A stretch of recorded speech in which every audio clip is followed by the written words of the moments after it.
బూకీ. First ఈ movie మీద నాకు ఇంట్రెస్ట్ లేదు అసలు చూద్దామని. బట్ సురేష్ ప్రొడక్షన్ వాళ్ళు మూవీని డబ్ చేసి రిలీజ్ చేస్తున్నామని అనౌన్స్మెంట్ రాగానే మూవీలో ఏదో మ్యాటర్ ఉందేమో అని అనుకుని తెలుగు వర్షన్ రిలీజ్ అవ్వకముందే థియేటర్ వెళ్ళిపోయి తమిళ్లో చూసేసా. ఇంకా మూవీ చూసాక నా ఫీలింగ్ ఏంటంటే నేనేదో లవ్ టుడే మూవీ టైప్ లో ఉంటుందేమో అని అనుకుని ఎక్స్పెక్ట్ చేశా. బట్ మూవీ చూసాక మరీ తెలుగు డబ్బింగ్ చేసి థియేటర్ లో రిలీజ్ చేసేంతగా అయితే ఈ మూవీలో ఏం లేదు. జస్ట్ యావరేజ్ గా ఉందంతే. డైరెక్ట్ ఓటీటీలో స్ట్రీమింగ్ ఇచ్చేసింది తెలుగు వర్షన్ ని. అసలు సురేష్ ప్రొడక్షన్ వాళ్ళకి ఎందుకు ఈ మూవీని థియేటర్ లో రిలీజ్ చేయాలనిపించింది ఏంటో మరి. ఈ మూవీ గురించి ఇంకా డీటెయిలింగ్ ఈ వీడియోలో మాట్లాడుకుందాం. సో లాస్ట్ వరకు స్కిప్ చేయకుండా చూడండి ఈ వీడియోని. ఇంకా మూవీలో స్టోరీ గురించి మాట్లాడుకుంటే కైలాస్ అండ్ ఆలీ ఇద్దరు 6 years గా రిలేషన్ లో ఉంటారు. అలా ఒక రోజు ఇద్దరు గొడవ పడి బ్రేకప్ చేసుకుని వెళ్ళిపోతారు. ఇంకా వీళ్ళిద్దరికి బ్రేకప్ అయిపోయాక లైఫ్ లో మూవ్ ఆన్ అవ్వడానికి చాలా ట్రై చేస్తూ ఉంటారు. లాస్ట్ కి వీళ్ళ లైఫ్ లో మూవ్ ఆన్ అయ్యారా లేదా అనేది మూవీ యొక్క మెయిన్ స్టోరీ. మూవీ స్టార్ట్ అవడంతో మెయిన్ స్టోరీలోకి వెళ్ళిపోతారు. ఓపెనింగ్ సీన్ బ్రేకప్ తో స్టార్ట్ చేస్తారు. ఇంకా మూవీ కొంచెం పర్లేదు బాగానే వెళ్తుందని అనుకున్నా కానీ ఒక 30 minutes అయ్యాక మూవీ స్లో అయిపోతూ ఉంటుంది. సునీల్ గారి కామెడీ సీన్స్ తప్పించి మిగతా ఎలిమెంట్స్ ఏవి పెద్ద ఇంట్రెస్టింగ్ ఏమి అనిపించవు.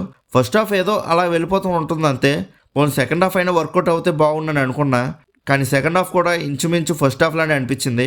బట్ ఫస్ట్ హాఫ్ కన్నా సెకండ్ హాఫ్ కొంచెం బెటర్ అనిపించింది. ఎందుకంటే సెకండ్ హాఫ్లో ఎమోషనల్ సీన్స్ అనేవి చాలా బాగా వర్కౌట్ అయ్యాయి.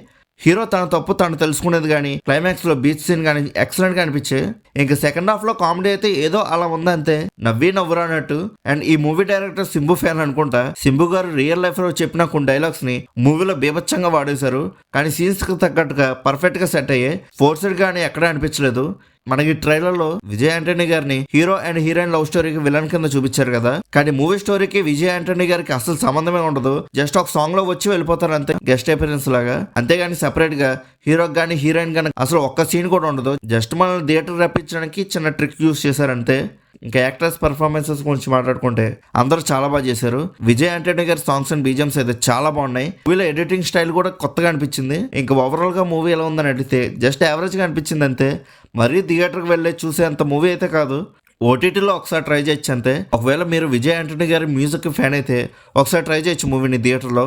ఇంకా మీలో కూడా ఎవరైనా ఈ మూవీ చూస్తుంటే మీకు ఎలా అనిపించిందో కింద ఉన్న కామెంట్ సెక్షన్లో చెప్పండి. Movie updates and movie reviews కోసం మన సినిమా యాప్ ఛానల్ సబ్స్క్రైబ్ చేసుకుని బెల్ ఐకాన్ కూడా ఆన్ చేసి పెట్టుకోండి.